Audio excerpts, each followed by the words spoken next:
Hey guys, it's Generalkidd here. How's everyone doing today? So, for today's video, I'll be showing you guys the secret abilities in Halo 4 that you normally cannot use. So, as you know, Halo 4 has a lot of armor abilities and equipment that you could, equip and use throughout the campaign and multiplayer.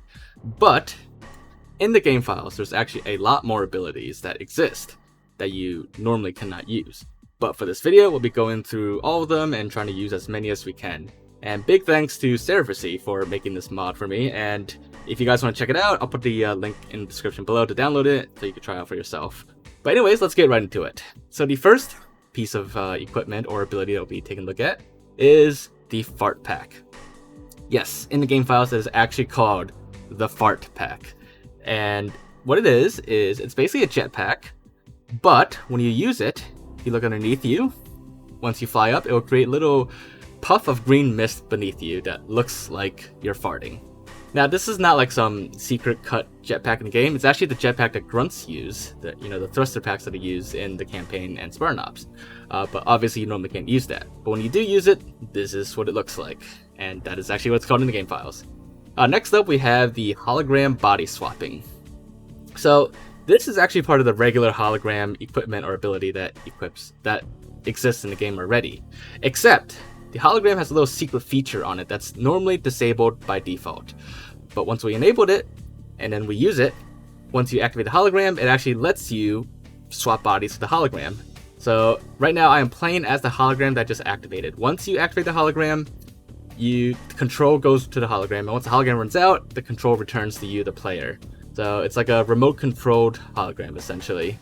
And the player, it's no longer controlled, but if you do kill the player as the hologram, then the hologram instantly disappears and you respawn somewhere else. Next up, we have the AI spawner ability. I suspect this one is actually used by the Promethean Knights in campaign to spawn the Watchers, because they open up their backs and Watchers come out.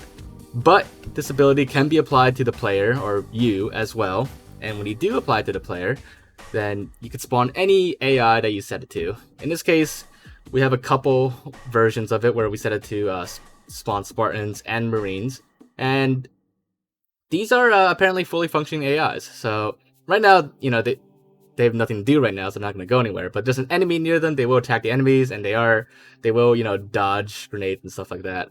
But basically, it's cool to use them like in the heat of battle, like just spawn like a Spartan squad to support you. And in addition to the AI spawner, we also have an object spawner, which is exactly what it sounds like. It's just like the AI spawner, except this one is designed to spawn objects. And in this case, we tested on a crate, or these boxes, but they can be used to spawn any kind of object in the game that exists in the map. So not just crates, of course, but pretty much anything, and probably vehicles and weapons as well, I would guess. But next up, we have the teleporter. This one is a really cool one, and again, I believe this one is used by the Promethean Knights when they, teleport to sneak up behind you or do a sneak attack.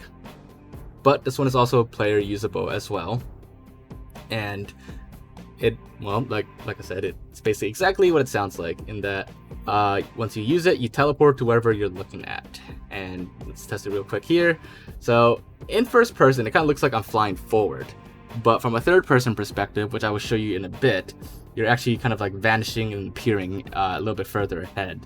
And it's a really, really cool ability and really fun to use. And that brings us to the God Mode ability, which Seraphacy actually combined it with the teleport ability, I believe.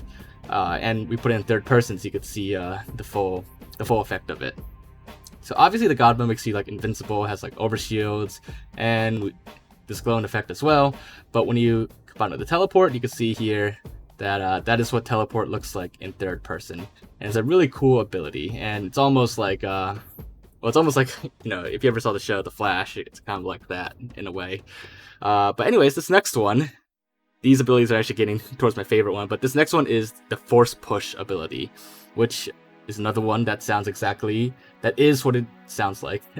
And this one, I actually don't know if anything uses this in the campaign. I don't think anything uses this in campaign.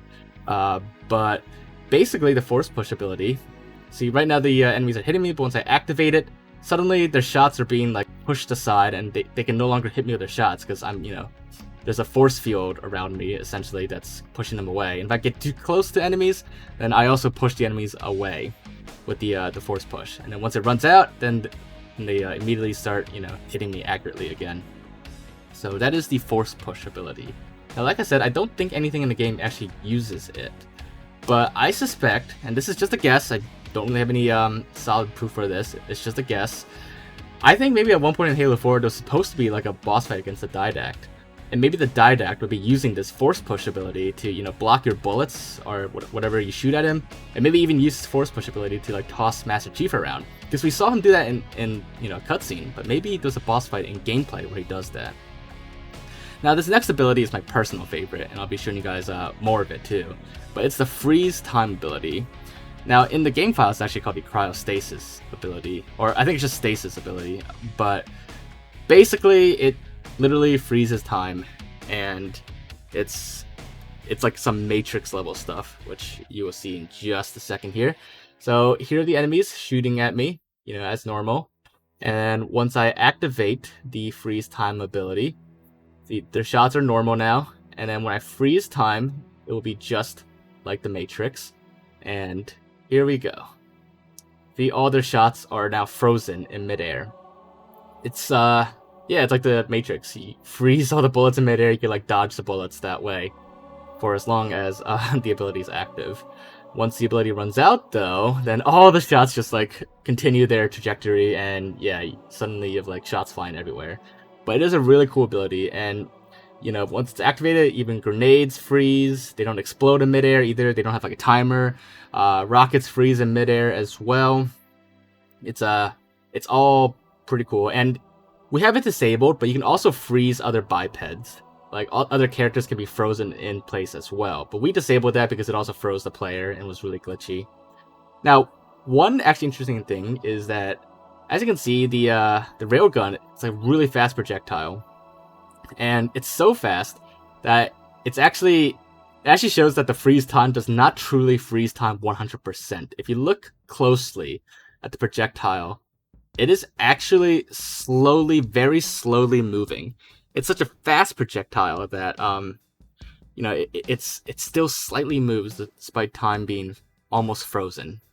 Also, the laser can't be frozen because it's way too fast. Now, the last ability I'm going to show you that we were able to enable for players is the infinite camo. This is used by elite AIs in game, in gameplay and campaign, where they could just activate it on demand or deactivate it on demand. And while activated, it lasts forever. It's a very good camo. It doesn't fade away when you move around, and like I said, you can just turn it on and off however often you want, whenever you want, and it will always last forever. And it's like Halo 3 level camo. That's really good. So that is the last piece of equipment that we were able to get working. Now, Halo 4 has a lot of other abilities and equipment in the game files. Here's the whole list of all of them. Some of them we've already shown, and some of them are normally in the game that you can use already. But some of them we couldn't get working, or some of them we really have no idea what they do. Like there's Shapeshifter. It sounds like it would do something pretty interesting, but we're not sure what it does. We just couldn't get it to work. There's also like Ball Lightning, which I know the Watchers use to like grab grenades and toss it around, but we could not get that to work on the player either. So some of these are used in game, and we normally can't use it. And even with the modding we've tried, we still couldn't get some of them to work. But that's the whole list, and a lot of them are pretty interesting abilities. And as you saw, some of them I don't even think are used at all in anywhere in the campaign or gameplay at all. But yeah, so hopefully you guys enjoyed this video, and if you did, make sure to leave a like, and then leave your thoughts in the comments. And of course, big thanks to Seraphy for making this map and enabling all the abilities and adding Forge to campaign. It was really helpful with showing it off, and a lot of really cool stuff there. But like I said, if there's anything else we need to check out or look into, just let me know in the comments down below. And aside from that, if you haven't already, make sure to subscribe, and I will see you all next time. Bye guys!